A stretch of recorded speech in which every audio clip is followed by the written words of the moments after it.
Boa noite para todos. Pois Boa é. noite, Verinha. Bem, tudo Boa bem? noite, tudo bem? Nós temos ainda algum tempo, né? Para a gente começar. Eu fiquei pensando assim que nesse tempo, antes de começar a reunião, a gente podia contar uns casos, né? Então, eu hoje estava vendo um caso sobre. Vocês já ouviram falar no Julinho, o Júlio César Grande Ribeiro? Já ouviram? Não. Não, Sônia? Você não participou daquele encontro que era ele e o Raul? Encontro de dirigentes? Já ouvi, sim. Eu já ouvi. Você já, né, Emília? Pois é, o Já. Julinho, ele é do Espírito Santo, de Vitória, e tinha uma instituição lá, e ele foi assim, muito importante na área da evangelização, inclusive ele colaborou na FEB, trabalhou junto lá com a dona Cecília Rocha. Ele foi muito importante nessa área de evangelização. Então é bom os evangelizadores saberem do Julinho Grande Ribeiro. Aquela frase que foi a marca da evangelização, a criança e o jovem. Vocês estão ouvindo, Vanderlei? A criança e o jovem reclamam orientação no bem. É uma psicografia dele, do Espírito Estevão, através dele. Tá, deu para ouvir, né? Então, a criança e o jovem reclamam orientação no bem. Tá? É uma frase recebida por ele, né? De qual Estevão, Vera? Hã? Daquele Estevão? Não, é Estevão. Não Estevão, não sei se é aquele. Ah, tá. Eu acho que o Raul também recebe, não? Não é aquele, não? Tá. Então, ele era assim, uma pessoa, tem livros dele já publicados, né? Então, uma pessoa muito doce, um músico ótimo. E ele tinha formação mesmo musical, de escola, né? De conservatório, dessas coisas. Era engenheiro civil. Segundo o Vanderlei, ele cozinhava muito bem, fazia doces maravilhosos. Fazia bolos. Bolo de casamento, ele sabia fazer. Até bolo de casamento, olha só. Então, era uma pessoa assim, maravilhosa. Eu tive assim, a alegria de conhecê-lo no encontro que a gente teve aqui, e nós convivemos com ele há algum tempo, né? O Vanderlei já era amigo dele já de muito tempo. Tá bom. Então, aqui nessa historinha que eu encontrei, ele é nascido em Cachoeira de Itapemirim, aqui, ó. Julinho nasceu na cidade de Cachoeira de Itapemirim, no dia 12 de maio de 1935, tá? Formou-se em engenharia, era professor universitário da Universidade de seu estado natal. A família dele era católica, mas com 17 anos ele se tornou espírita, tá? Foi porque ele começou a sentir a mediunidade, né? Foi procurar estudar, se tornou espírita, tá? Então, esse é o nosso Julinho. Grande Ribeiro. Aí aqui relata aqui uma história dele com o Chico, né? Que um dia o Chico, eles estavam os dois conversando, né? E o Chico, de repente, olhou para ele e disse assim: Julinho, você recebeu minha última correspondência? Foi colocada no correio aqui em Uberaba. No dia, ele falou lá o dia. Aí ele disse que perfeitamente, que ele recebeu, seguiu as recomendações do Chico, e que era ler e rasgar. Mas você não respondeu. O Chico falou para ele: mas você não me respondeu. Aí o Julinho disse: mas eu respondi sim, Chico. Eu respondi para você. Não, de jeito nenhum. Então deve ter sido extraviada, qualquer coisa assim. Aí o Zé Grosso, vocês já ouviram falar de Zé Grosso? Do espírito Zé Grosso? O Zé Grosso chegou para eles e falou assim: olha, a carta está lá no correio, caiu num cantinho assim e o carteiro não viu. A carta está lá caída um tempão. mas eu vou dar um jeito do carteiro descobrir a carta. O Zé Grosso falou isso, né? Falou para o Chico, Aí ele foi e daqui a pouco a carta chegou, né? Porque o Zé Grosso deu um jeito do carteiro achar a carta, ele recebeu a carta dele. Ele falou, é isso aí, era essa a historinha que eu queria contar dele, né? Conta como que ele pegou a carta. Não, peraí, deixa eu ver aqui, então. Você lê aí direitinho. Vou ler aqui um pedacinho. Julinho, nosso amigo, o espírito José Grosso, vem em nosso socorro. Está dizendo que sua carta está há dias nos correios da cidade, está salvo. Por um descuido, ficou caída detrás de um móvel, mas ele vai agilizar para que o funcionário a encontre e a faça chegar até aqui. Que bom, meu caro José Grosso. Deus o abençoe por tanta bondade em seu coração. E o Chico entrou a comentar sobre o espírito Zé Grosso desde os seus primeiros contatos nas reuniões com o médium Peixotinho. Daí a pouco ele acrescentou, nosso José Grosso está dizendo que se eu apanhar a correspondência da semana amanhã, é quase certo que a carta esteja entre as demais. No dia seguinte, fomos ele, o Julinho, e a médium Lulu, que era uma médium que trabalhava sempre com ele. Eu tive até uma oportunidade, uma vez, de ver eles trabalhando, recebendo. Essa eu tenho que contar para você, que essa é ótima. Os dois lá na UZERJ, na antiga UZERJ, os dois estavam recebendo um poema de Castro Alves. Quando eles acabaram de receber a comunicação, eles foram ler, era assim, o Castro Alves ditava um verso para Lulu, outro verso para o Julinho. E eles tiveram que ler assim, um lendo uma parte, ela outra, para completar o poema. Uma coisa extraordinária, e um poema lindo. E esse dia o Vanderlei estava lá, mas a gente não se conhecia ainda. Bom,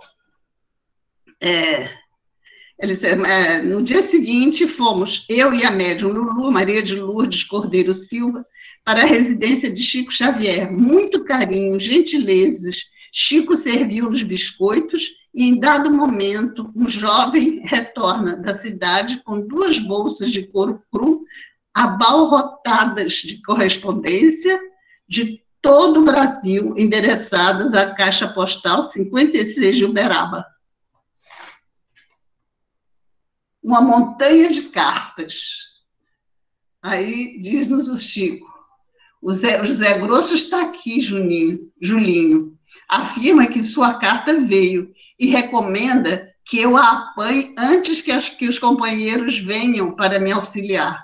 E sob os olhares curiosos, meu e da Lulu, o médium enfiou o braço direito naquela montanha de cartas sobre a mesa, retirando em instantes, com a minha missiva em suas mãos. Eis sua carta, Julinho. Chico leu-a em silêncio e teceu comentários sobre a misericórdia de Jesus. Um perfume de rosas invadiu o ambiente, exalando dos braços e das mãos do abençoado médium. Era tão abundante que, daí a instantes, pingava sobre a mesa e assoalho. Fizemos uma prece. Todos os assuntos da carta foram solucionados a contento. Assim termina o seu relato, Júlio César Grande Ribeiro, a editora Didier, na pessoa de Divaldo Matos. Aí, tá? É uma historinha que eu quis trazer para vocês hoje, tá? E, com isso, eu passei 2 minutos da hora de começar. Tá bom? Nós vamos agora para a página inicial. Quem faz a página inicial? A dirigente vai escolher. Eu vou escolher alguém para fazer a página inicial. Alguém está aí com o Caminho, Verdade e Vida nas mãos? A mensagem 65. Capítulo 65. Tá. Eu estou, Vera. Sim. Cláudia Quinto. Cláudia Quinto. Você lê para a gente o capítulo? 65. Capítulo 65. Cláudia, por favor, tá? Você está com um sorriso, você botou uma foto sua sorrindo, está ótimo. Pode ler, Cláudia. eu abrir também. Aqui. Tá. Tá. Capítulo 65 do livro Caminho, Verdade e Vida, Pedi. Jesus, porém, respondendo, disse: Não sabeis o que pedis. Mateus, capítulo 20, versículo 22. A maioria dos crentes dirige-se às casas de oração no propósito de pedir alguma coisa. Raros os que aí comparecem na verdadeira atitude dos filhos de Deus, interessados nos sublimes desejos do Senhor, quanto à melhoria de conhecimentos, à renovação de valores íntimos, ao aproveitamento espiritual das oportunidades recebidas de mais alto. A rigor, os homens deviam reconhecer nos templos o lugar sagrado do Altíssimo, onde deveriam aprender a fraternidade, o amor, a cooperação no seu programa de vida. Quase todos, porém, preferem o ato de insistir, de teimar, de se imporem ao paternal carinho de Deus, no sentido de lhe subornarem o poder infinito. Pedinchões inveterados abandonam, na maior parte das vezes, o traçado reto de suas vidas, em virtude da rebeldia suprema nas relações com o Pai. Tanto reclamam que lhes é concedida a experiência desejada. Sobrevêm desastres, surgem as dores, em seguida aparece o tédio, que é sempre filho da incompreensão dos nossos deveres. Provocamos certas dádivas no caminho, adiantamo-nos na solicitação da herança que nos cabe, exigindo prematuras concessões do Pai, à maneira do filho pródigo. Mas o desencanto constitui-se em veneno da imprevidência e da irresponsabilidade. O tédio representará sempre o fruto amargo da precipitação de quantos se atiram a patrimônios que lhes não competem. Tenhamos, pois, cuidado em pedir, porque, acima de tudo, devemos solicitar a compreensão da vontade de Jesus a nosso respeito. Comenta? Pois não. Vera. Comenta? Comenta. Eu achei lindíssima a página, muito oportuna, nesses dias em que nós estamos vivendo. Muitos de nós, com certeza, pedindo, né, que tudo isso acabe logo, é óbvio, né?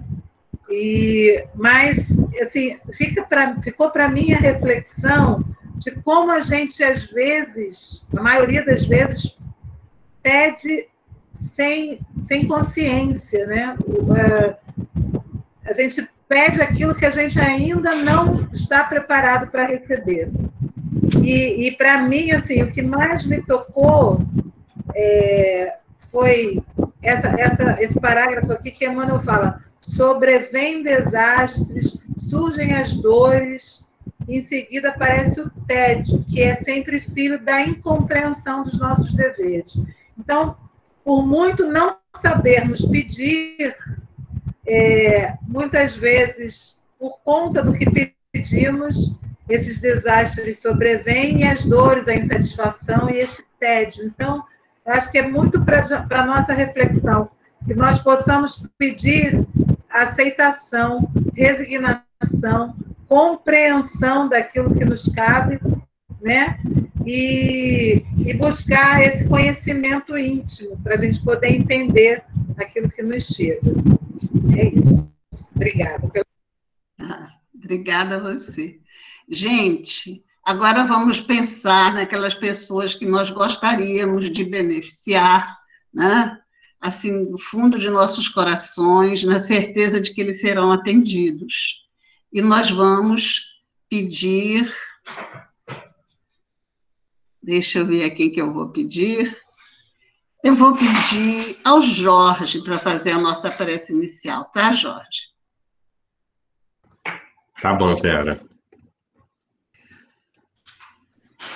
Deus nosso Pai, espíritos amigos e bondosos que nos conduzem nesse trabalho, que possamos hoje estar sintonizados com a equipe de espíritos superiores para receber as orientações necessárias para a nossa semana e para a nossa vida. Que possamos, por intermédio dessa palestra de hoje, começar a despertar dentro de nós as verdades, ser tocado no nosso coração para fazer as opções corretas da vida. Obrigado, Pai querido, por essa oportunidade de aqui estarmos. Obrigado pelos amigos. Obrigado por essa frequência vibratória que está sendo construída nesse momento em que todos nós nos sintonizamos com a espiritualidade superior. E pedimos também um amparo muito carinhoso para a Débora, que irá conduzir o nosso trabalho de hoje, para que ela receba as inspirações necessárias que cheguem até nós, para que nós, ao ouvirmos, possamos, conectado com nossos espíritos protetores, despertar mais rapidamente para a vida. Pedimos também por todas aquelas pessoas que passam por angústias e dificuldades nesse momento de pandemia, sejam elas quais forem, doenças físicas, psíquicas, dificuldades familiares, dificuldades profissionais e de emprego e financeira. Sabemos que o amparo está para todos nós e que a equipe espiritual está envolvendo o nosso planeta e atendendo aos necessitados. Mas que esses que a gente pede agora possam entrar na sintonia para receber o auxílio necessário. E além de receber, que possamos nós refletir no que precisamos aprender neste momento atual. Muito obrigado e que possamos continuar nossa noite com muita paz e que assim seja. Graças a Deus. Tá bom. Então, agora a gente vai convidar a Débora, né? Aqui não precisa, todo mundo conhece a Débora, né? A gente vai ter muito prazer hoje de ouvir o estudo da Débora. Boa noite. Boa noite, Débora.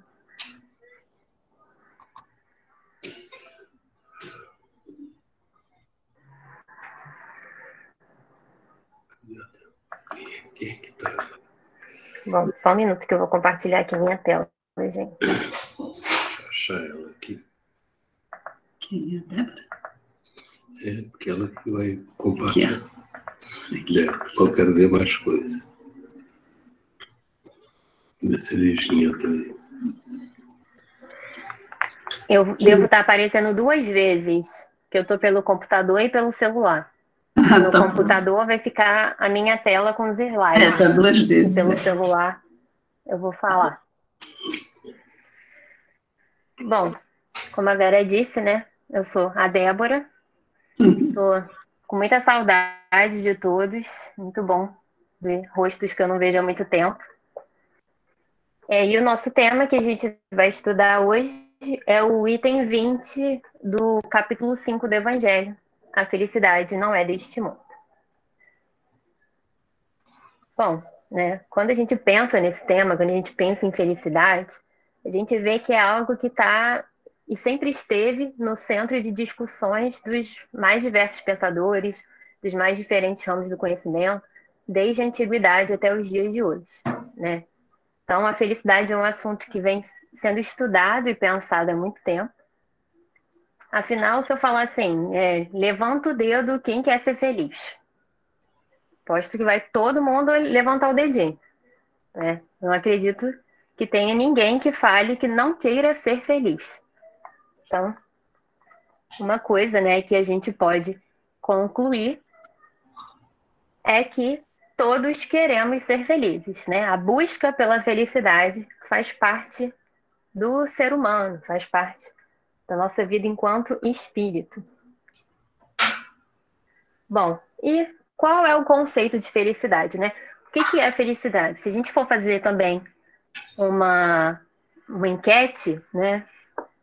As pessoas podem ter conceitos diferentes do que seja felicidade, podem ter pontos de vistas diferentes sobre o que é ser feliz, né? Esse conceito de felicidade também vai mudando ao longo do tempo.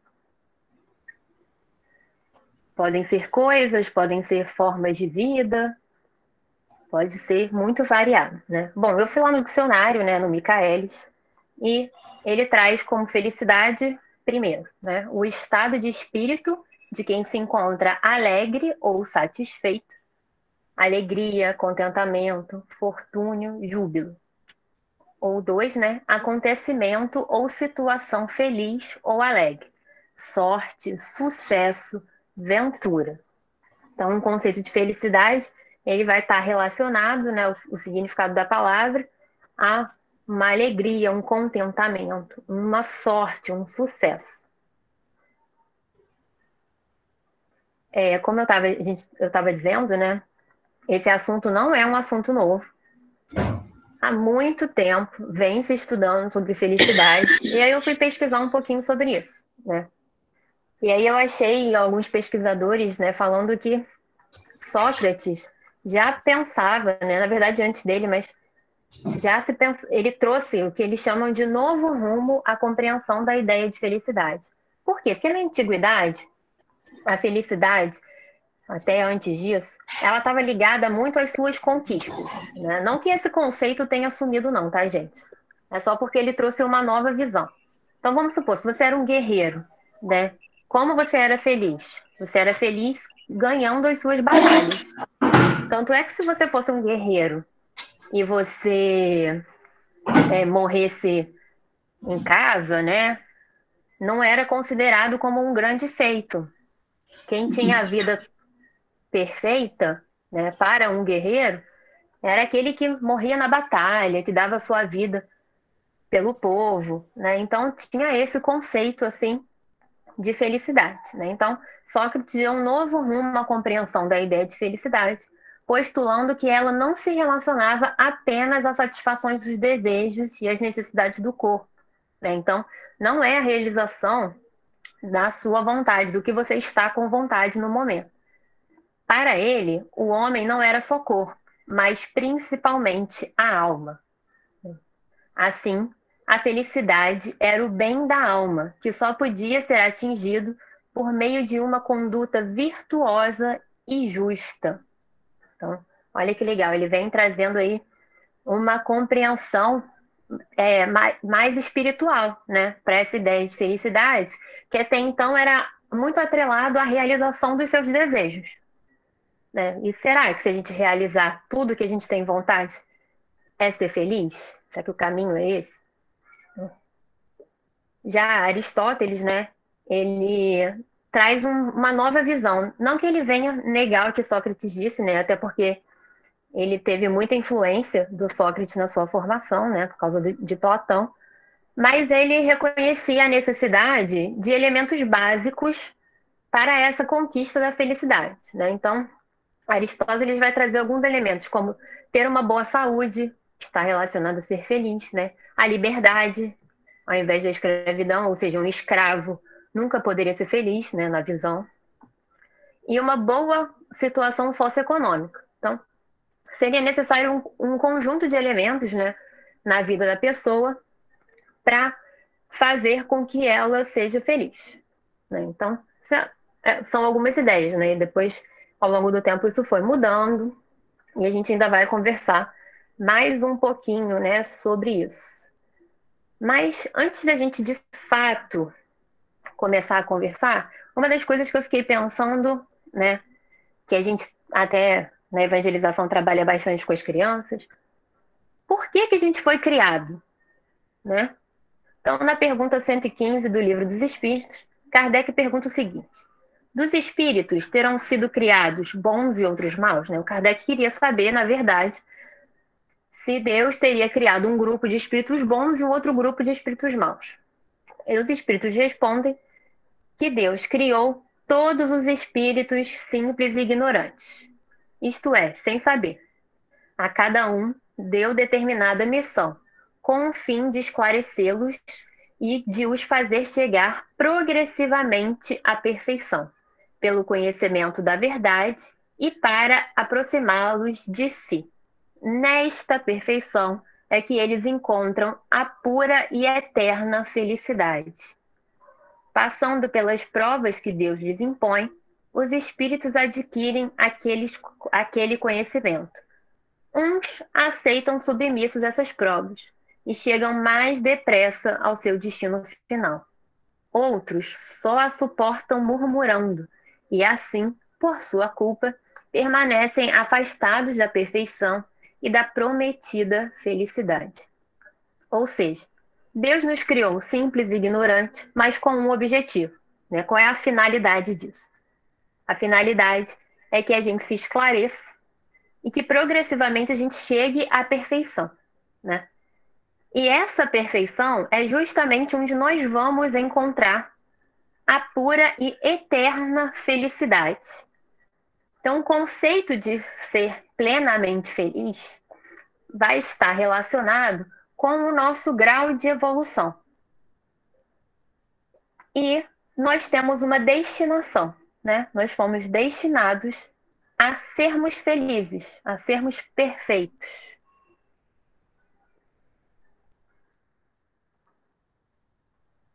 Bom, vamos agora entrar, então, um pouco no item 20, né, propriamente dito. O espírito que dá a comunicação, ele começa falando assim: não sou feliz. A felicidade não foi feita para mim. Exclama geralmente o homem em todas as posições sociais. Isso, meus caros filhos, prova melhor do que todos os raciocínios possíveis a verdade desta máxima do Eclesiastes. A felicidade não é deste mundo. Está aí o tema do nosso estudo. Com efeito, nem a riqueza, nem o poder, nem mesmo a florida juventude são condições essenciais à felicidade. Muitas pessoas, né, têm o conceito de felicidade relacionado aí a esses 3 itens que ele disse. Ou é a riqueza, né? Eu só vou ser feliz quando eu estiver ganhando X, quando eu tiver um emprego tal que vai me pagar tanto. Condiciona a felicidade a isso. Ou quando eu tiver tal cargo, né? Ou quanto mais poder a pessoa tem, mais ela quer ter mais e mais poder. Né? Ou relacionado à juventude, né? Só as pessoas acreditam que só os jovens são felizes. Então, às vezes, muitos adultos passam a vida tentando ter ou comportamento mesmo de jovem ou uma aparência, né? E aí, atualmente, com o avanço que a gente tem da tecnologia, da medicina, fazem milhares de intervenções estéticas com o objetivo de ter essa juventude eterna, né? E aí, com isso, ser feliz. Mas ele continua. Digo mais, nem mesmo reunida essas 3 condições tão desejadas, porquanto incessantemente se ouvem, no seio das classes mais privilegiadas, pessoas de todas as idades se queixarem amargamente da situação em que se encontram. Ou seja, tem pessoas que têm essas 3 condições e ainda assim se queixam da vida, né? Ou seja, não se consideram felizes. Então, né, interessante isso. Diante de tal fato, é inconcebível que as classes laboriosas e militantes invejem com tanta ânsia a posição das que parecem favorecidas da fortuna, né?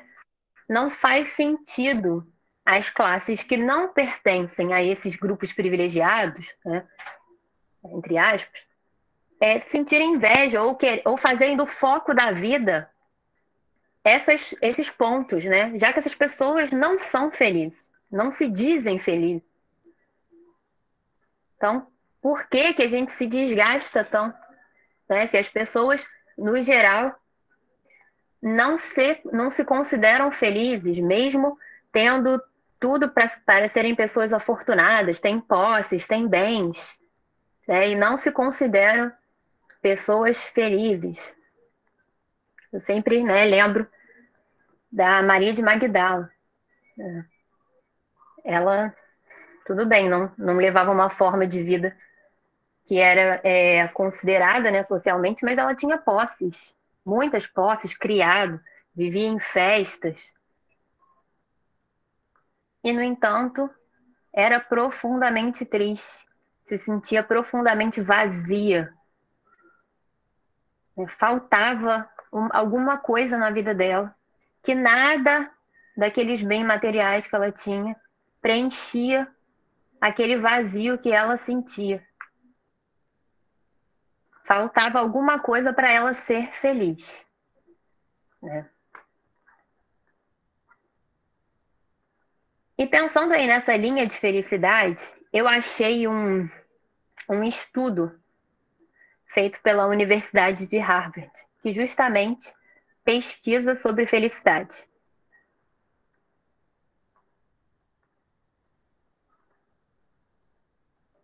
Estou mudando aqui, meu slide não está mudando. Bom, daqui a pouco ele muda, né? Vamos lá. Bom, esse estudo, né, ele é feito sobre o desenvolvimento adulto. E ele começou lá em 1938, então já são, e ele continua até hoje. Então já são, né, mais de 80 anos de análise sobre as pessoas. Mas quando esse estudo começou, ele começou analisando 700 rapazes, né, entre os estudantes da própria universidade ou moradores dos bairros pobres de Boston. Então eram 700 rapazes. Eles foram acompanhando, né, esses jovens durante toda a sua vida. E aí eles monitoravam o quê? O comportamento, né, o estado mental deles, o estado físico e emocional. Então era um grupo com 17 jovens de classes sociais diferentes. E eles iam acompanhando, né? Atualmente, né, vários desses jovens que eles foram acompanhando na fase adulta, a velhice, faleceram, mas o estudo ainda continua. Agora apareceu. O estudo ainda continua com os seus descendentes, tá? A pesquisa ainda continua, né? E aí um dos diretores desse estudo, que se eu não me engano já é o quarto diretor que comanda essa pesquisa, que é um psiquiatra, ele compartilhou algumas conclusões desse estudo. E eu achei que essas conclusões se encaixavam muito bem com o que a gente leu até agora do Evangelho. Ele compartilhou essas conclusões em 2016. Eu não consegui achar dados mais recentes, né? Então, eu trouxe as informações de 2016. Bom, algumas conclusões. Gente, vocês estão vendo o slide? Está escrito algumas conclusões. Ah, foi. Eu acho que está com um delay entre meu computador e o celular. Bom, algumas conclusões, né? Então, voltando. As pessoas mais satisfeitas em seus relacionamentos, mais conectadas aos outros, tendem a ser mais felizes. Então, o estudo concluiu que as pessoas mais felizes são as pessoas que cultivam relacionamentos. E aí, relacionamentos de todas as formas, né? Seja amoroso, seja familiar, seja com amigos. E tem uma parte bem interessante que ele relata, né? Inclusive pessoas que cultivam relacionamentos com pessoas que ela não tem ligação. Então, por exemplo, se é uma pessoa que mora sozinha, mas ela tem o hábito de ajudar o próximo, ela faz trabalho voluntário, onde ela tem contato com outras pessoas, e ela vai criando essa rede de amigos, são as pessoas que se dizem felizes, que se consideram felizes.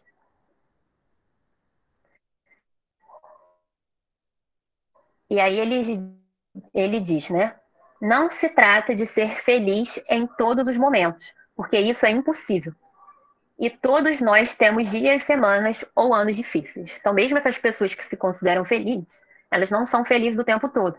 Elas são felizes em algum momento, né? Então, vai passar por alguma dificuldade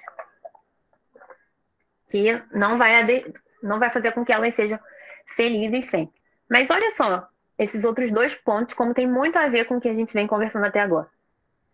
A fama não é um fator determinante.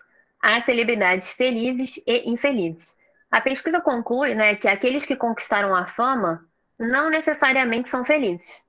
Isso não é um fator que vai determinar a sua felicidade. Ou seja, não é o fato de você ser famoso que vai fazer com que você se sinta feliz. Tem famosos que são felizes, mas tem famosos que não são felizes.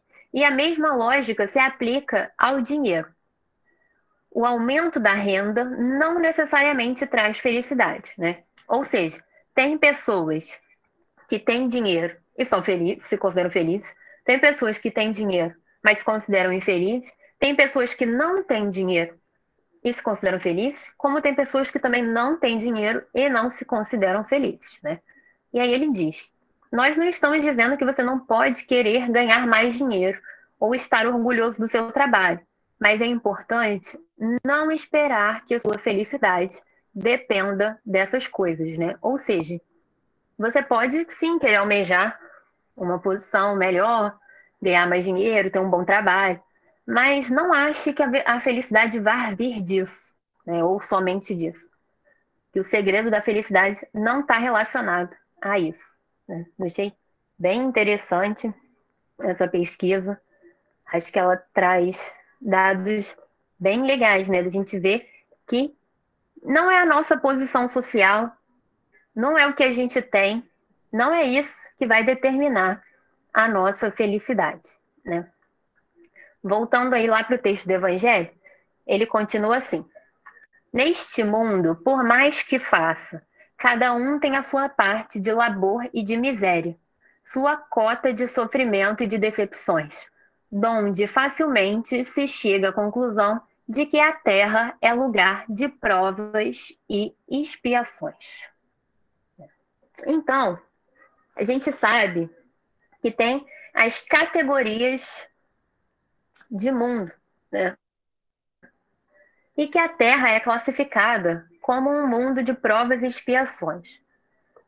E como ele mesmo diz no texto, né, como a gente sabe disso? A gente sabe disso justamente observando os espíritos que aqui nascem, né? Somos espíritos que temos o quê? Uma parte de labor, de trabalho e miséria. Nós temos sofrimentos e decepções. Por quê? Por escolha nossa, né? Nós vimos lá no início que nós fomos criados por Deus, simples e ignorantes, com o objetivo de chegar à perfeição. Quando a gente nasce, lá a primeira vez, né, ainda na condição de espírito simples e ignorante, a gente não vai encarnar no mundo de provas e expiações. A gente encarna no mundo primitivo, né? E as nossas escolhas fazem com que a gente esteja aí repetidamente, né, várias vidas, cometendo erros e continuando aqui nesse mundo de provas e expiações que tem como característica, né, justamente esses sofrimentos e decepções. Mas não à toa, né? Senão isso vai contra um atributo de Deus que é ser bom e justo. A gente não está aqui sofrendo à toa, né?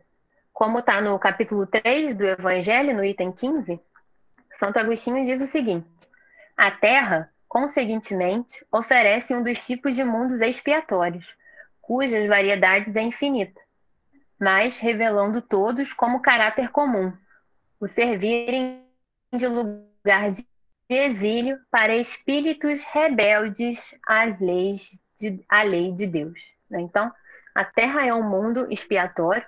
Não só como a Terra, existem outros mundos com a mesma função. E aqui estão espíritos rebeldes à lei de Deus, né? Ou seja, que não estão lá na busca, né? Ou, quer dizer, não chegaram ainda, né, naquela felicidade da perfeição. A gente está indo contrária às leis de Deus, né? Esses espíritos têm aí de lutar ao mesmo tempo com a perversidade dos homens e com a inclemência da natureza, duplo e árduo trabalho que simultaneamente desenvolve as qualidades do coração e as da inteligência. Então, olha aí, a pandemia, a corrupção, os terremotos, todos os desastres naturais, que faz com que a gente desenvolva não só as qualidades do coração, mas também a inteligência, né? A gente precisa dos dois. É assim que Deus, em sua bondade, faz que o próprio castigo se redunde em proveito de progresso do espírito. Mais uma prova, né? Realmente aí, do quanto ele nos ama e do quanto ele é bom, mas também é justo, né? Se a gente está transgredindo as suas leis, a gente vai sofrer a consequência disso. Mas a consequência disso, não que a gente precise, mas já que a gente errou, a gente pode, né, tem a possibilidade de utilizar essas consequências para desenvolver as nossas qualidades morais e as nossas qualidades intelectuais. E para isso a gente precisa estar num planeta, né, que tenha essa condição para a gente conseguir aí cumprir ou espiar, né, na verdade, e sofrer as nossas provas, né, para corrigir esses erros, né? Não faria sentido se a gente encarnasse num mundo onde não tivesse nenhum inimigo nosso. A gente não conseguiria desenvolver o perdão. Não que a gente precise de inimigo para isso, né? Eu digo nessa condição agora que a gente está de espíritos errantes, tá? Porque a gente não precisa do mal para se tornar perfeito. A gente é que escolheu esse caminho aí e vem persistindo nesse caminho. Às vezes é difícil para a gente imaginar isso, né? Já que há tanto tempo a gente vem numa sequência de erros, mas a gente não precisa do mal. É a gente que escolheu por ele através do nosso livre-arbítrio. Mas como eu estava dizendo, né, Deus, com a sua infinita misericórdia, permite que a gente, através da correção desses erros, né, que a gente consiga evoluir e aí fazer o quê? Começar a seguir as suas leis e, com isso, conquistar a perfeição, conquistar a felicidade.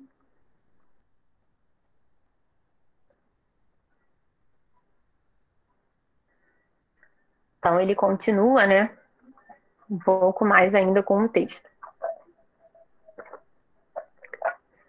Assim, pois, os que pregam que ela é única morada do homem e que somente nela e numa só existência é que lhe cumpre alcançar o mais alto grau das felicidades. Esse ela aqui, gente, é a Terra, tá? Vou ler de novo. Assim, pois, os que pregam que ela é a única morada do homem e que somente nela e numa só existência é que lhe cumpre alcançar o mais alto grau das felicidades que a sua natureza comporta, iludem-se e enganam os que os escutam, visto que demonstrado está, por experiência arquissecular, que só excepcionalmente este globo apresenta as condições necessárias à completa felicidade do indivíduo. O em que consiste a felicidade na Terra é coisa tão efêmera para aquele que não tem a guiá-la à ponderação que, por um ano, um mês, uma semana de satisfação completa, todo o resto da existência é uma série de amarguras e decepções. E notai, meus caros filhos, que falo dos venturosos da terra, dos que são invejados pela multidão, né? Então, muitas pessoas acreditam que essa é a nossa única vida, ou então até acreditam que na imortalidade da alma, mas não acreditam na reencarnação. Então, tem a visão, né, de que a nossa única existência corpórea é aqui na Terra, né? E como a gente vai conseguir ser plenamente feliz num lugar onde a gente olha para o lado e tem tanto sofrimento, tanta gente passando tanta necessidade, né? Ou as pessoas têm a visão de que as conquistas materiais e terrenas vão ser o que vai nos trazer felicidade, né? E elas caem em pontos ilusórios, né? eu fico me lembrando aqui também do André Luiz, né? Porque o André Luiz, ele era um médico aqui na Terra, ele constituiu uma família, né? Ele tinha uma vida social. Quem olhava de fora podia até invejar a vida que ele tinha, né? Ele tinha uma profissão de prestígio, né? Ele tinha uma casa, ele tinha bens, né? Uma vida confortável, ele tinha uma família, filhos. Até então, quem olhava aqui de fora, nenhum defeito. A vida dele era perfeito, o que muitas pessoas gostariam de ter. Mas quando ele desencarna, né? Ele se encontra numa posição onde ele está extremamente infeliz, né? Ele não entende onde ele está. Ele não entende o propósito daquilo. Ele é considerado suicida por causa do modo de vida que ele levava. Então ele passa muito tempo angustiado, perdido, né? Até que ele consegue se lembrar de Deus e aí ser atendido, socorrido. E depois começa a trabalhar. E ele encontra a felicidade justamente no trabalho. E às vezes trabalhos pequenos lá na câmara de retificação, limpando, varrendo, ajudando, né? Depois com os livros, ele aceitava todas as propostas que aparecia. Ele vê essa felicidade justamente em ajudar o outro, em se doar. Ele desencarnou e viu que o fato dele ser médico não ajudou ele em nada assim de posição espiritual, né? Porque não foi aquilo que fez com que ele tivesse numa melhor posição. Então, às vezes a gente olha para a vida da outra pessoa e a gente acha que é tudo maravilhoso, né? Hoje em dia a internet faz muito isso, né? Principalmente com os adolescentes, mas a gente também está sujeito a isso. Essa exposição que as pessoas fazem da vida, né? Posta a foto da internet, mostra a vida, mas ela mostra o que ela quer. A gente consegue editar a foto, colocar o ângulo que a gente acha melhor, né? O momento que a gente acha melhor. Então, às vezes, a pessoa tem a vida perfeita. A gente olha e fala, nossa, a pessoa tem a vida perfeita. Ela tem tudo, ela ganha tudo. Mas será que ela é realmente feliz, né? Será que é aí que é o conceito de felicidade, de ser plenamente feliz? Porque será que aqui na Terra, né, a gente consegue ter esse conceito pleno de felicidade? Bom, para todas as nossas dúvidas, né, Kardec já fez essa pergunta. No Livro dos Espíritos, na pergunta 920, ele perguntou o seguinte: pode o homem gozar de completa felicidade na Terra? Será que a gente pode ser plenamente feliz, completamente feliz aqui na Terra? Não. Por isso que a vida lhe foi dada como prova ou expiação. Dele, porém, depende a suavização de seus males e o ser tão feliz quanto possível na Terra. Ou seja, a felicidade completa, que é a felicidade da perfeição, a felicidade da conquista do reino de Deus, né?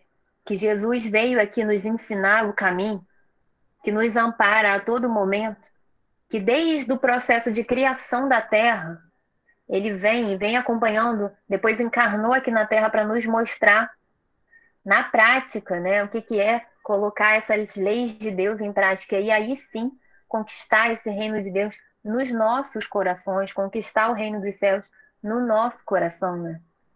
Que a gente tem muito essa ideia de ir para o céu, mas o céu é um estado, né?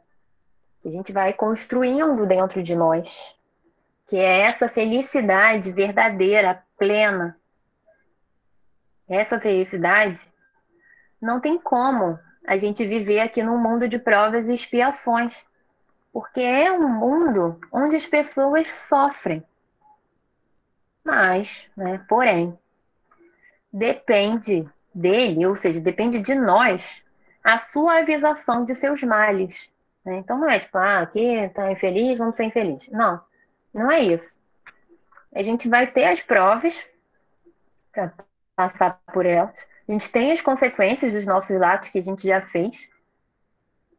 Mas também existem formas de a gente vivenciar, inclusive os sofrimentos e as dores, né? Uma coisa é você estar num momento de dificuldade, mas você está encarando aquilo com otimismo, com fé, com esperança.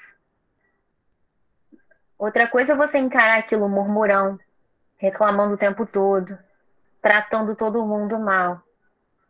Isso não é suavizar seus males, isso é intensificar os males, né? Reclamar de tudo que acontece. A gente tem que tentar suavizar e ser feliz, né, quanto é possível aqui na Terra. A gente não pode ter a felicidade completa, mas a gente já pode começar a experimentar uma felicidade aqui na Terra. A gente já pode começar a viver alguns momentos que nos fazem ter contato com o sentimento de felicidade, né? Não faria sentido se fosse só sofrimento, se a gente tivesse fadado só a sofrimento. Seria contra a lei de Deus, que é a lei de amor, né? E iria contra o objetivo de Deus ter nos criado.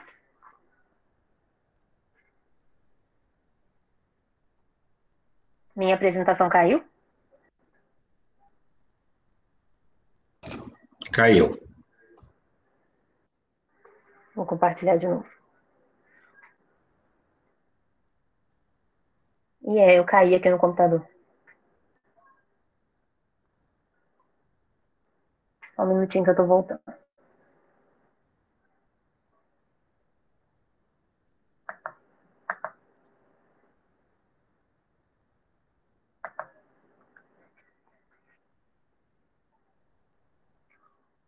Coisas da tecnologia, né?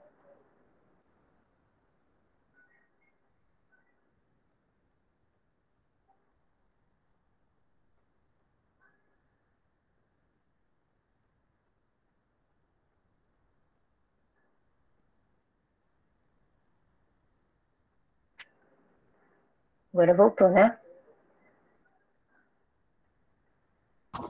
Voltou. Não tá no modo apresentação ainda, não sei porquê. No meu computador está. Bom, vamos lá. Continuando, né? A pergunta 921. Concebe-se que o homem será feliz na Terra quando a humanidade estiver transformada. Mas, enquanto isso não se verifica, poderá conseguir uma felicidade relativa, ou seja, o homem, né, os seres humanos só vão ser felizes aqui na Terra quando toda a humanidade, né, ou grande parte da humanidade, estiver transformada. Que a gente não consegue ser feliz vendo o sofrimento do outro, né? E o mundo só vai avançando com o avanço em conjunto dos espíritos que o habitam. Então, a gente sabe que a gente está passando por uma fase de transição para o mundo de regeneração, né? E isso não é só o planeta mudando, inclui também uma mudança de grande parte dos espíritos que aqui habitam. Mas, enquanto isso não se verifica, poderá conseguir uma felicidade relativa, né? Ou seja, será que enquanto todo mundo ainda não vivencia essa felicidade, a gente já pode ir vivendo? O homem é quase sempre o obreiro da sua própria infelicidade. Praticando a lei de Deus, a muitos males se forrará e proporcionará a si mesmo felicidade tão grande quanto o comporte a sua existência grosseira, né? Ou seja, nós que construímos a nossa infelicidade. E à medida que a gente vai praticando a lei de Deus, nós vamos construindo a nossa felicidade, né? E aí a gente vai sentindo essa felicidade proporcionalmente. Caiu de novo, Jorge? Caiu, Débora. Eu sei que paro de me ver e começo a te ver.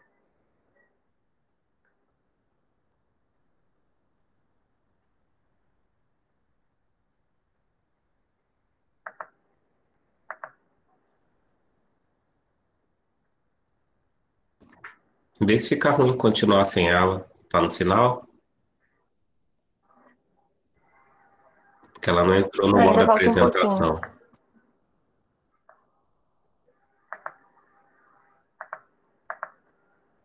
Deixa eu ver se agora vai. Tentar a última vez, se não for, eu vou falando só.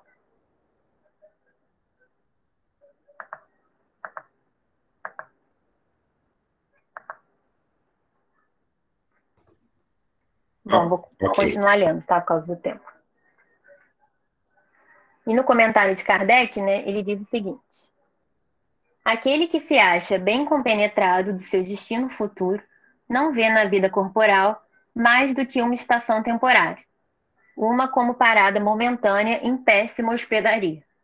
Facilmente se consola de alguns aborrecimentos passageiros de uma viagem, o que levará a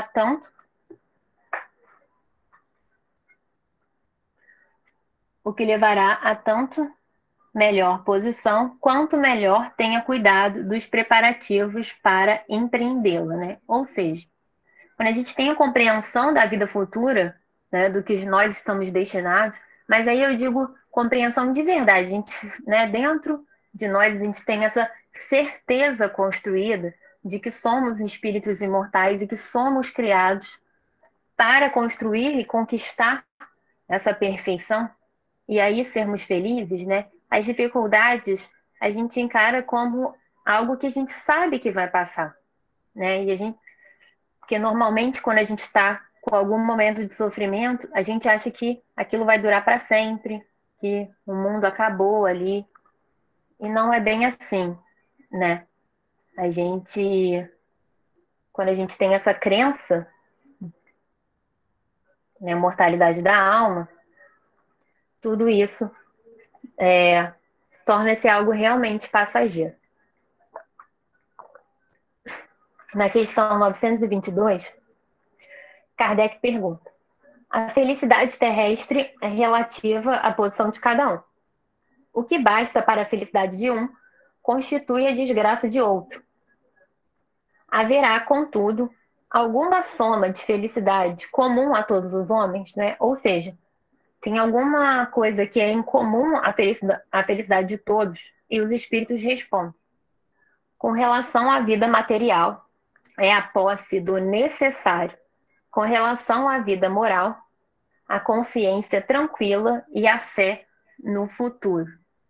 Então, eles dividem com relação à vida material, é a gente possuir aquilo que é necessário, né? Mas muitas vezes a gente foca em ter o a mais, né? A gente muitas vezes não é satisfeito, ou seja, não é feliz, tendo a posse do necessário.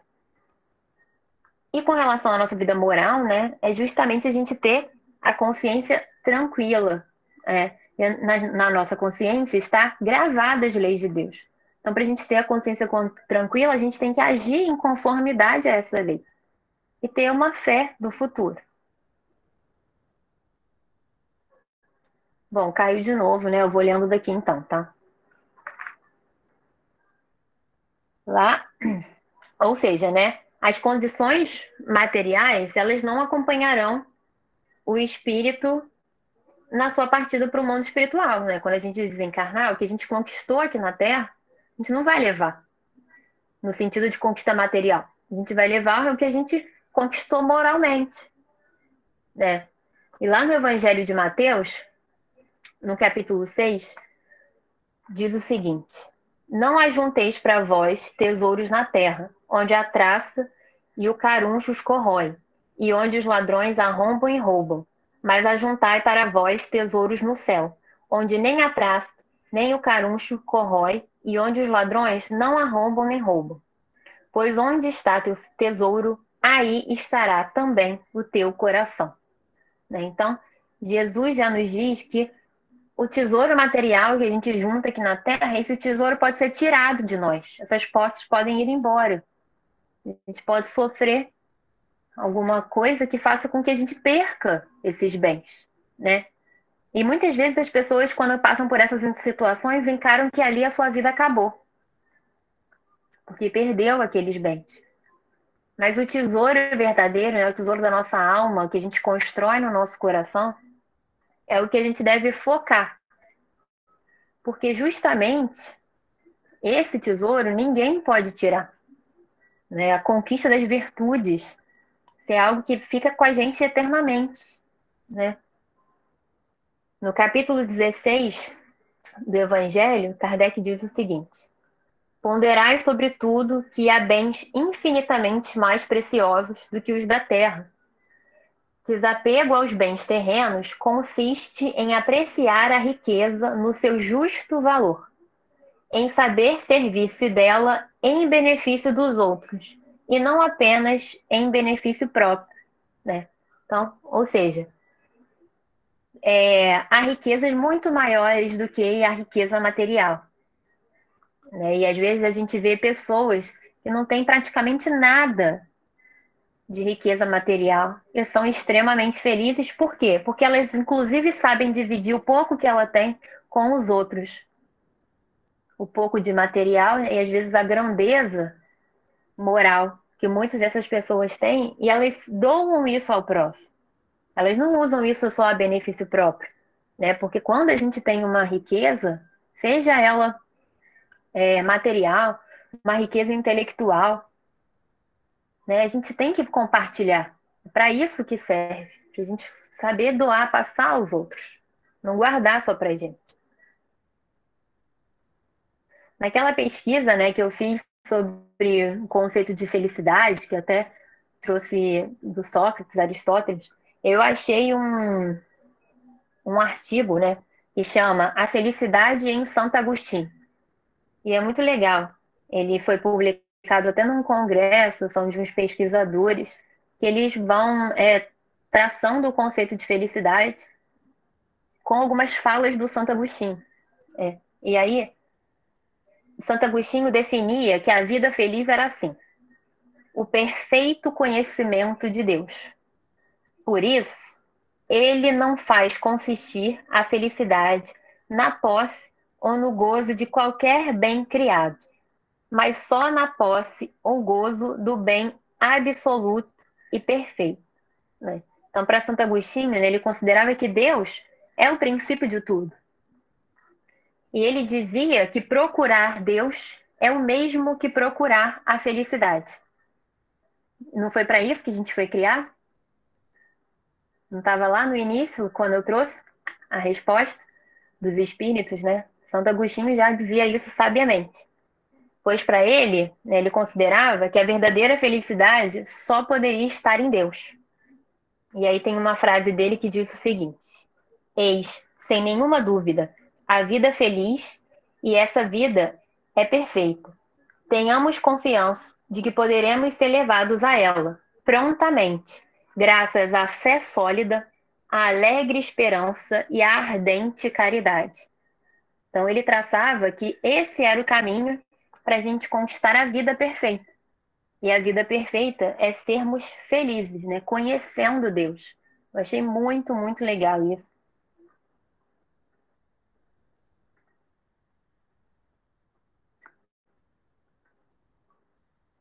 Bom, continuando lá no item 20, né?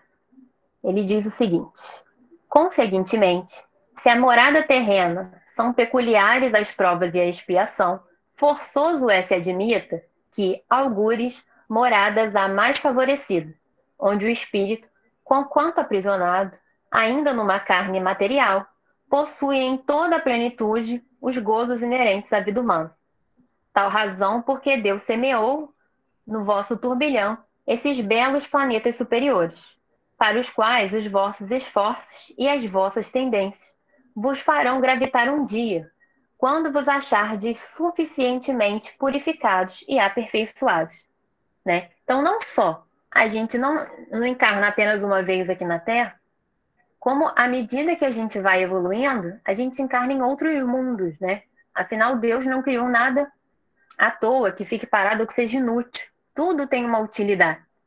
Então, existem, se a gente entende que nós somos espíritos imortais, que somos criados rumo à felicidade, a gente não pode achar que existe só mundo igual à Terra, né? Com certeza, há planetas em condições melhores e que encarnam espíritos em condições melhores que a nossa, que não são rebeldes à lei de Deus. E que essa é a nossa destinação. E como aqui está no texto, depende do quê? Nossos esforços. E as nossas tendências é que vão fazer com que a gente vá para esses mundos. Bom, mas será então que a gente não pode ser feliz na Terra? Já que aqui é um mundo de provas e expiações? Será que é isso que esse texto quer dizer? Ele está no Evangelho para nos informar isso? Continuando, o próximo parágrafo diz o seguinte: todavia, não desusais das minhas palavras, que a terra esteja destinada para sempre a ser uma penitenciária. Não certamente. Dos progressos já realizados, podeis facilmente deduzir os progressos futuros e, dos melhoramentos sociais conseguidos, novos e mais fecundos melhoramentos. Essa a tarefa imensa, cuja execução cabe à nova doutrina que os Espíritos vos revelaram. Então, não, né? A Terra, primeiro, não está destinada a ser um mundo de provas e expiações para sempre. E a gente pode ver, sim, que as coisas estão evoluindo. Basta ver os progressos que a gente já tem aqui no nosso planeta, né? Principalmente materiais e intelectuais. Imagino o que seria fazer esse isolamento há 100 anos atrás. A gente não poderia estar aqui tendo esse momento de troca. E olha que a tecnologia, através da inteligência do homem, nos permite estar conectados e estudando juntos, né? Olha o quanto isso é uma prova de um progresso, né? As pessoas, a gente todo dia vê na televisão exemplos de pessoas que estão, né, nesse momento preocupadas com as outras pessoas que não têm o que comer, que perderam seus empregos, estão se doando ao próximo. Olha quanto isso é um exemplo de avanço que a nossa humanidade tem feito. Claro, ainda não está 100%, nós mesmos ainda, né? Basta a gente se olhar, se analisar, ver o quanto a gente ainda tem que caminhar. Mas é possível sermos felizes aqui, né? Montando esse estudo, eu assisti um vídeo no YouTube, que é um vídeo curto, ele tem 13 minutos.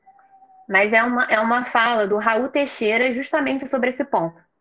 O vídeo, ele até colocou o nome de A Felicidade é deste Mundo, né?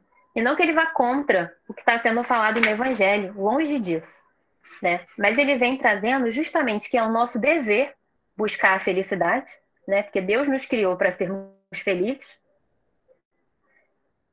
E que, sendo a Terra um mundo de provas e expiações, a gente realmente não vai conseguir ter a felicidade completa aqui.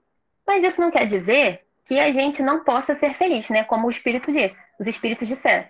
Ser feliz o quanto é possível. E aí ele começa a relatar, né, coisas que tem aqui na Terra que a gente pode ser feliz. E aí ele diz que a gente pode ser feliz porque a gente pode estudar, né? E como é bom a gente estudar, a gente refletir, adquirir novos conhecimentos, passar esses novos conhecimentos, né? Sair da ignorância.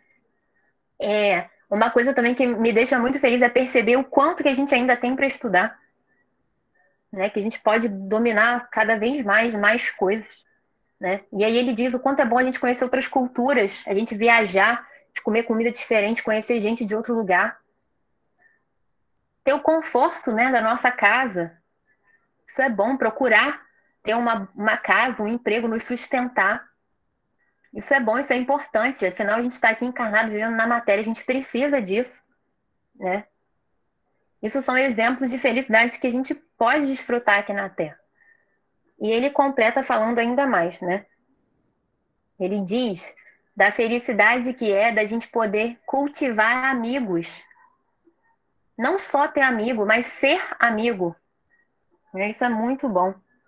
Viver em família, formar a nossa família, ter, né, a nossa família, nossos familiares. E aí ele fala, né, mas como que a gente vai ser feliz se tem tanta gente infeliz? E que muitas vezes a gente culpa a infelicidade do próximo. O governo é algo maior. Mas muitas vezes essa infelicidade do outro que está do nosso lado, a gente pode resolver. A gente pode resolver doando um pão. A gente pode resolver doando um sorriso, um abraço, uma conversa, as roupas, né? Seja material ou não. Então, até mesmo essa infelicidade do outro, a gente pode resolver e a gente fica feliz quando a gente faz isso. Porque o fato de doar, né, faz com que a gente também se sinta muito feliz. Ele até diz o seguinte, né, que eu anotei aqui, que eu achei muito legal. A felicidade maior, não propriamente aquela que a gente vivencia para nós, e sim aquela que a gente doa para os outros. E por isso podemos ser felizes nesse mundo, usufruindo das coisas materiais e servindo a Deus acima de tudo. Então, sim, né, é possível que a gente seja feliz aqui na Terra. Olha quanta coisa a gente tem na nossa vida, ao nosso redor, né? Tanto material e principalmente moral, né, que é o objetivo, porque a questão é o valor que a gente dá, né? E aqui os espíritos de Jesus sempre reforçando isso, que a felicidade está em buscarmos seguir a lei de amor, né? Seguir as leis de Deus.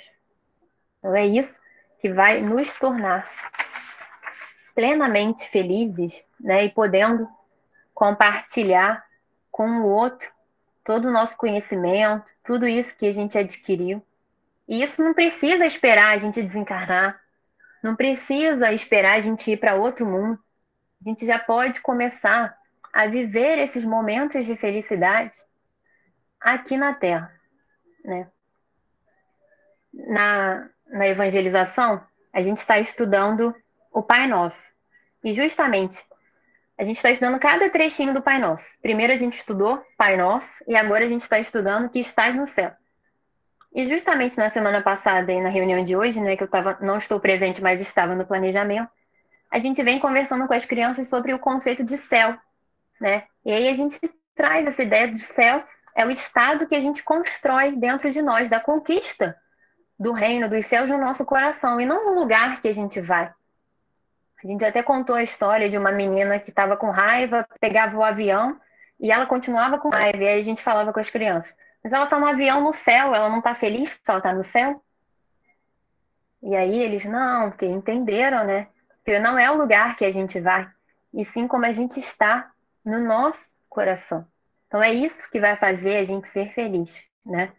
A conquista plena desse céu interno. E aí a gente pode estar onde a gente estiver. Se a gente estiver verdadeiramente em paz, como a gente conhece tantos cristãos, né, que passaram por tantos martírios, tantos sofrimentos e viviam em paz, tranquilos, porque já começaram a viver aqui nesse planeta essa felicidade. Já começaram a viver esse momento. Na reunião de hoje, inclusive, a gente vai estar contando, né, para eles, quem está na evangelização, o caso do Chico. O momento que o Chico, a família do Chico convida o Chico a se retirar de casa, porque eles não entendem o trabalho do Chico, toda aquela doação, todas aquelas pessoas.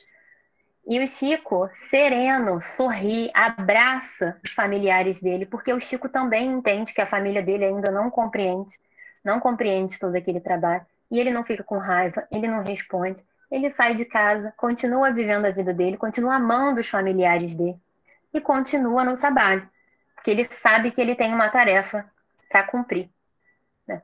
Então isso já mostra, né, pessoas que já vivem essa felicidade, que a gente pode viver essa felicidade aqui. Bom, e no final, né, do texto do Evangelho, diz o seguinte: assim, pois, meus queridos filhos, que uma santa emulação vos anime e que cada um de vós se despoje do homem velho. Deveis todos consagrar-vos à propagação desse espiritismo, que já deu começo à vossa própria regeneração. Corre-vos o dever de fazer que os vossos irmãos participem dos raios da sagrada luz. Mãos, portanto, à obra, meus muito queridos filhos, que nesta reunião solene todos os vossos corações aspirem a esse grandioso objetivo de preparar as gerações por vindouras um mundo no qual já não seja vã a palavra felicidade. François Nicolas Madeleine, Cardeal Morlot, Paris, 1863. Eu achei lindo esse final, parece uma prece, né? Muito, muito lindo. Eu fiquei extremamente grata a essa oportunidade de estar aqui fazendo esse estudo e de ser espírita, desse conhecimento que o Espiritismo traz, essa visão, né, mais ampla sobre essa busca da felicidade, né?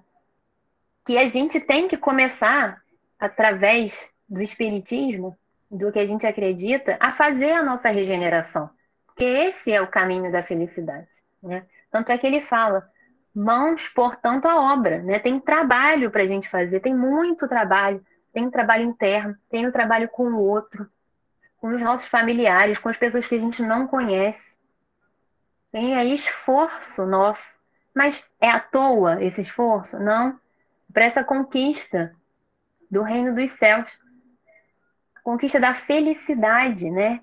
A gente já se sente tão bem quando a gente tem aqui momentos, por exemplo, vamos ao Boa Nova, na própria agremiação, assim, quando a gente se sente tão bem, tão feliz, imagina o que é viver plenamente feliz, sem as dores que a gente tem nesse planeta. E a gente pode ter isso, né? A gente foi criado para isso. E como ele diz no final, né, reforçando que essa reunião solene, que é a nossa, né, que os nossos corações justamente aspirem isso, esse grande objetivo de construir essa felicidade, né, e que para o futuro, como ele diz, a palavra felicidade não seja algo vão, né, usado à toa, e sim que a gente possa ser verdadeiramente feliz. Bom, agradeço a todos e peço desculpas mais uma vez aí pelos problemas computacionais que fazem parte agora da nossa rotina. E é isso.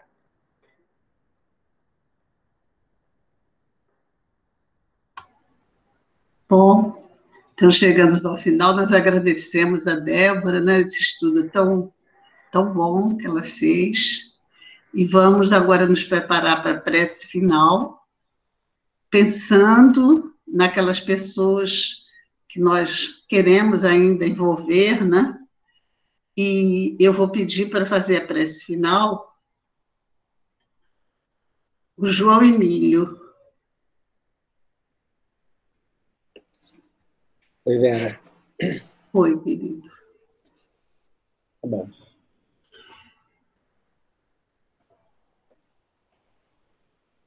Senhor Jesus, estamos aqui te pedindo mais uma vez as bênçãos para nós que somos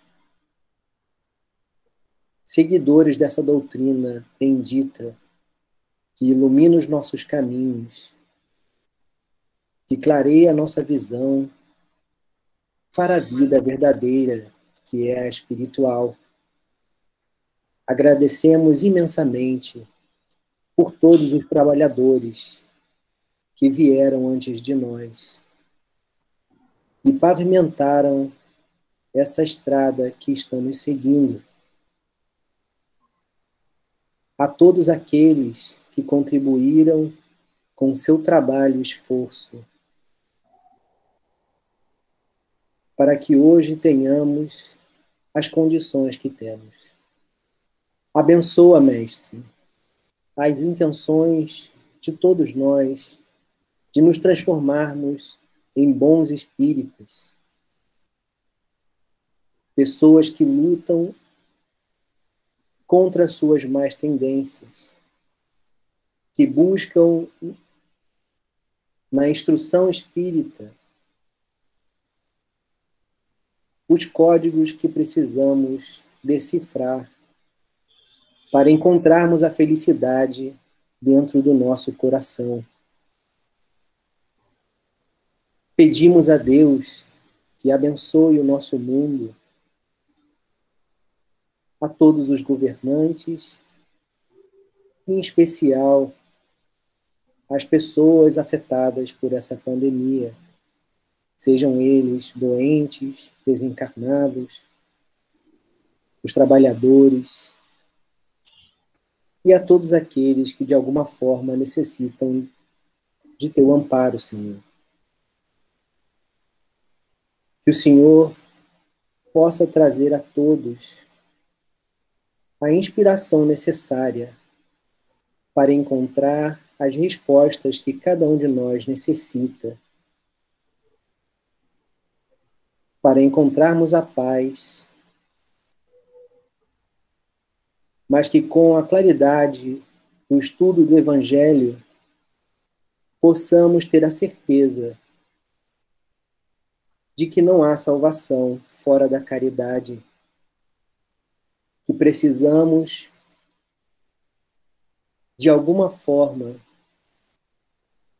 contribuir com o trabalho do Cristo, amando, trabalhando e construindo um futuro melhor para nós, para aquele que nós amamos, aqueles que nós amamos e para aqueles que de alguma forma fizemos algum mal. Muito obrigado, Senhor, e que na noite de hoje todos nós possamos refletir no estudo e nas ações que nós devemos tomar para fazer com que esse estudo se torne realidade. Que assim seja. Assim seja. E assim, Jesus querido, nós lhe pedimos permissão para encerrar a nossa reunião da noite de hoje, muito agradecidos por tudo. Graças a Deus. Então, meus amigos, meus irmãos, muito bom estarmos juntos. A gente deseja, assim, uma semana muito feliz para todos, apesar de todos esses impedimentos, esse isolamento, tudo isso, mas que a gente faça de nossos dias felizes.